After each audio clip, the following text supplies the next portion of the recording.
မင်္ဂလာပါ MNTV User နဲ့လေးကနေပြန်နေကြိုဆိုလိုက်ပါတယ်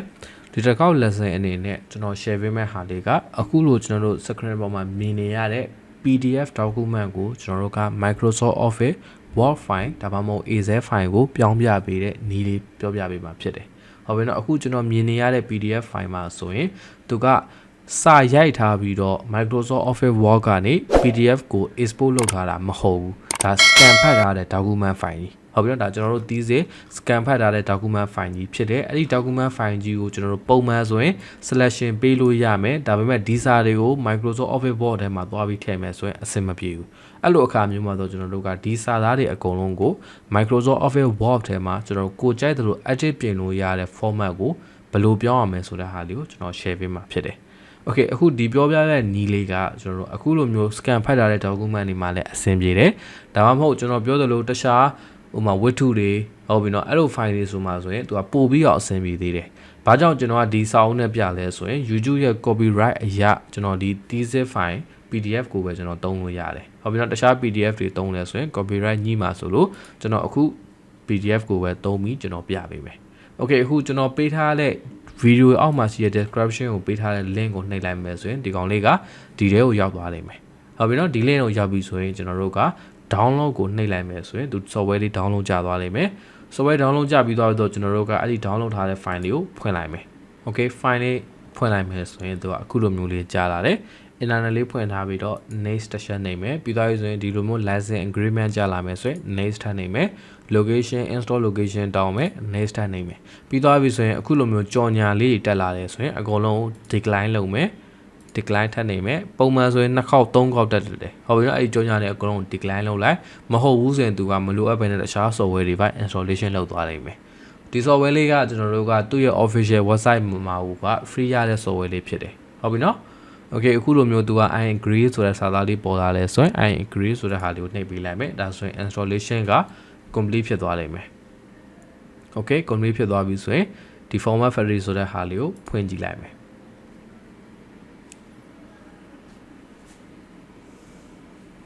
okay ဒီမှာ file လေးပွင့်လာပြီ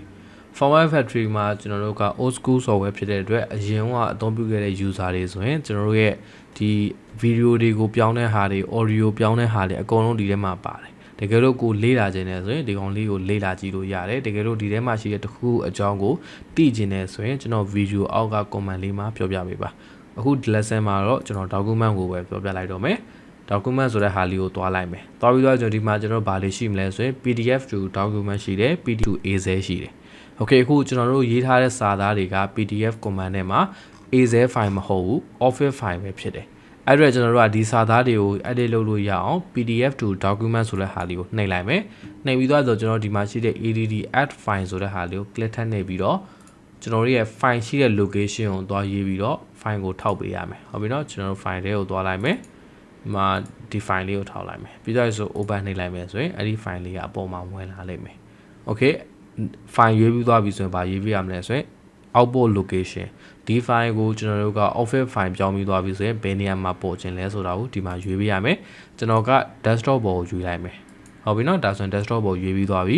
okay ထပ်နေလိုက်မယ်ဒီမှာတခြား file ထည့်လို့ရရင်နော်တခါတည်းကျွန်တော် PDF နှစ်ခုသုံးခုတခါတည်းပြောင်းလို့ရတယ် okay အခုကျွန်တော်တစ်ခုတည်းကိုနှိပ်ပြီးတော့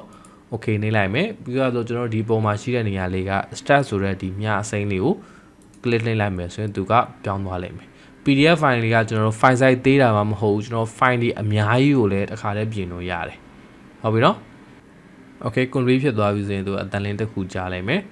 okay ကျွန်တော် complete ဖြစ်သွားပြီဆိုရင်ဒီ file ကို desktop ပေါ်ကနေတော့ဖွင့်လို့ရတယ်ဒါမှမဟုတ်ဒီမှာရှိတဲ့ file လေးကိုတစ်ချက် click နှိပ်လိုက်ဒီမှာ folder icon လေးရှိတယ်အဲ့ဒီ folder icon လေးကို click နှိပ်လိုက်မယ်ဆိုရင်အဲ့ဒီ file လေးကသူရှိရဲ့ location ကိုပြလိုက်မယ်ဟုတ်ပြီနော်ဒီကောင် double click နှိပ်လိုက်မယ်ဆိုရင် Microsoft Office Word နဲ့သူပွင့်သွားလိမ့်မယ်okay အခုဒီမှာကျွန်တော် PDF command ဖြစ်သွားပြီစာတွေထပ်နေတယ်အဲ့ဒါက error မဟုတ်ဘူးအခုတော့ကျွန်တော်ဒီမှာ PDF မှာမြင်နေရတဲ့အတိုင်းကျွန်တော်စာတွေက scan ဖတ်ထားတာဖြစ်တယ်ဒါကို तू ကပြောင်းလိုက်ပေမဲ့အောက်မှာရှိတဲ့ PDF ရဲ့ original ဓာတ်ပုံ layer ကြီးကကျန်နေတယ်တွေ့လားဒါပေမဲ့ကျွန်တော်တို့ဘာလုပ်လို့ရလဲဆိုရင်ဒီဓာတ်ပုံ layer ကြီးကို delete နေလိုက်လို့ရတယ်ဒါဆိုရင်စာသားလေးတွေပဲကျန်ခဲ့တယ် delete နေလိုက်စာသားလေးတွေပဲကျန်ခဲ့တယ်တွေ့လားအကုန်လုံးဒီကောင်လေးစာသားလေးတွေပဲကျန်ခဲ့တယ် Okay ဒါကျွန်တော်ရဲ့ဒီ PDF စာကဘယ်လိုဖြစ်နေလဲဆိုရင်ကျွန်တော် engineering စာဖြစ်နေတဲ့အတွက်တချို့နေရာမှာပုံတွေစာသားတွေ alphabet တွေကအကြီးအသေးတွေဖြစ်နေတဲ့အတွက်တိတ်အဆင်မပြေတဲ့ပုံစံဖြစ်နေတယ်ဒါကိုပုံမှန် PDF ရိုးရိုးစာသားတွေနဲ့ဓာတ်ပုံတွေပဲပါတဲ့ဟာတွေကို try ကြည့်လုံးဝအဆင်ပြေလိမ့်မယ်ဟုတ်ပြီနော်အကုန်လုံးပြောင်းပြီးသားဖြစ်လိမ့်မယ်ဓာတ်ပုံတွေဆိုရင် site လေးတွေနည်းနည်းအကြီးအသေး position အပေါ်အောက်လေးတွေပဲကွာသွားလိမ့်မယ်ဟုတ်ပြီနော်ဒီပုံစံမျိုး try ကြည့်လို့ရတယ်ဒါက PDF converter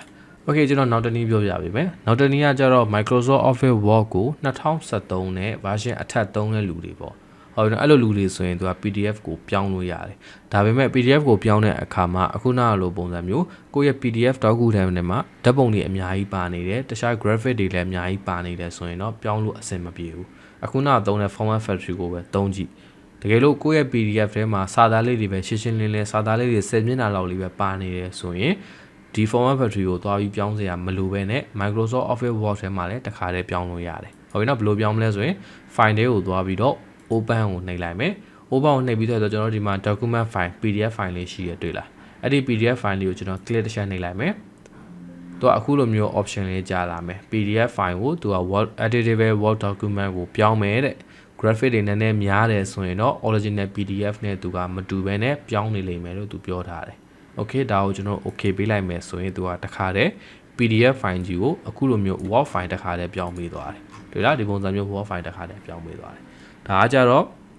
ကျွန်တော်ဘယ်လိုအခါမျိုးမှာ recommend ပေးလဲဆိုရင်ကျွန်တော် Microsoft Word ထဲမှာစာတွေကိုရိုက်ထားတယ်ရိုက်ပြီးတော့အဲ့ဒီ Microsoft Word ထဲက file ကို PDF အနေနဲ့ export လုပ်ထားတဲ့ file တွေအဲ့ဒီကောင်တွေကိုပြောင်းမယ်ဆိုရင်ဒီနည်းသုံးလို့ရတယ်နောက်နည်းကကြတော့ဓာတ်ပုံတွေနည်းတယ်စာသားတွေပဲတည်တံ့ဆိုရင်ဒီ Microsoft Word ထဲကနေပြောင်းလို့ရတယ်ဟုတ်ပြီနော်ဓာတ်ပုံတွေလည်းအများကြီးပါတယ်စာမျက်နှာတွေလည်း1000ရှိတယ်ဟိုဥမာ1000 2000စာမျက်နှာတွေရှိတယ်ဆိုရင်တော့ဒီ Microsoft Word ထဲကနေမပြောင်းနဲ့ဟန်သွားလိမ့်မယ်ဟုတ်ပြီနော်စာမျက်နှာ3000 4000လောက်ရှိတဲ့ PDF တွေရှိတယ်အဲ့ဒီ PDF တွေမှာဆိုရင်တော့ဒီ Format Factory တွေကနေသွားပြောင်းလိုက်အဲ့ဒါပို့ဆင်ပြလိမ့်မယ် Okay အခုကျွန်တော်ပြောပြတဲ့နည်းလေးကို try ကြည့်ပါအဆင်မပြေတဲ့ဟာတွေပါရှိတယ်ဆိုရင်ကျွန်တော် comment အောက်မှာပြပါတယ်ကျေးဇူးတင်ပါတယ်ဗျာ